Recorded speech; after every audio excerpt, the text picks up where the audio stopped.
नेत्र बंद करके आप दर्शन कीजिए।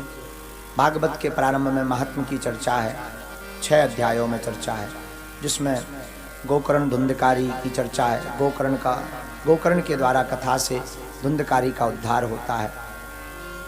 इसके बाद प्रथम स्कंद में भागवत का प्रथम मंगलाचरण है, शौनक जी के प्रश्न है, और आगे फिर विदुर मैत्रेय संवाद आता है। श्री सुखदेव जी महाराज का चरित्र आता है। परीक्षित जी को श्राप भी लगती, विदुर मैत्रेय का संवाद भी आता, विदुर मैत्रेय से षष्ठी प्रक्रिया वर्णन भी होता, मनु महाराज की संतति का वर्णन होता है, जिसमें दक्ष का यज्ञ का चर्चा होती है, भगवान भोले बाबा का विवाह का महोत्सव आता है। उसके बाद मनु महाराज के पुत्रों का वर्णन आता, प्रियव्रत और उत्तानपाद का, ध्रुव जी का पावन पवन चरित्र आता है, प्रहलाद जी का पावन परम चरित्र आता है। प्रहलाद जी के अवतार में नरसिंह भगवान प्रकट होते हैं और हिरण्यकश्यप का वध करते हैं। इसके बाद कथाक्रम में प्रहलाद जी के बाद आगे कथाक्रम में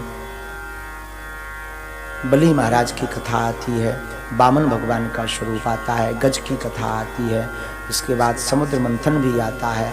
इसके बाद में भगवान 9वें स्कंद में वंशावली का चरित्र करते हैं, वंशावली का वर्णन करते हैं। 10वें स्कंद में युगल सरकार का प्रकट उत्सव होता है, नंद भवन में बधाई गाती हैं, गोपांगनाएं बधाई गाती हैं, गोकुल में भगवान तृणावर्त आदि राक्षसों का उद्धार करते हैं।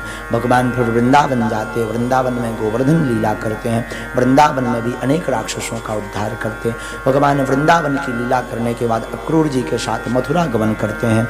मथुरा में महाराज कुब्जा पर कृपा करते हैं, सुदामा नाम के माली पर कृपा करते हैं। भगवान मथुरा में दर्जी के ऊपर कृपा करते हैं। इसके बाद कुबल्या पीड़क नामक हाथी का वध करते, धनुष भंग करते।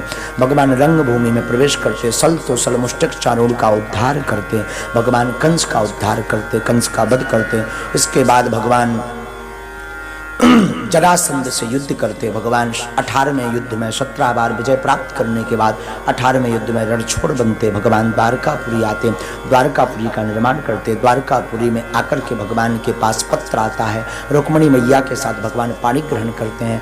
8 विवाह 8 पटरानियों के साथ अलग अलग भगवान करते हैं। 16,100 विवाह नरकासुर नाम के राजा के साथ जो रानियां बंदी गृह में थी उनको मुक्त करवा करके ठाकुर जी करते हैं।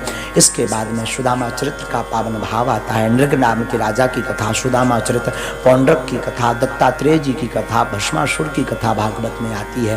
परीक्षित जी को मोक्ष की प्राप्ति होती है और 12वें स्कंद में सबके देखते देखते परीक्षित जी भगवान श्री कृष्ण भागवत में समाहित होते हैं और श्रीमद् भागवत कथा साक्षात श्री कृष्ण है। श्रीमद् भागवत कथा का सार नाम संकीर्तन है, और जो नाम संकीर्तन को गाता है वह सभी पापों से मुक्त होकर के गोविंद के परम पद को प्राप्त कर जाता है। किसी भी परिस्थिति में सुख दुख तो लगा रहता, आना जाना तो लगा रहता, लाभ हानि तो लगी रहती। इन सब परिस्थितियों का मोह त्याग करके जीव को भगवान का भजन करना चाहिए, साधु संगति करनी चाहिए, ब्राह्मणों को नमन करना चाहिए, गौ सेवा करनी चाहिए। यही मानवता का जीवनता का सार है और यही जीवन का उद्धार है। और जो नाम संकीर्तन गाता, कथा को श्रवण करता, वह भव से पार होता, संसार के सुख पा करके।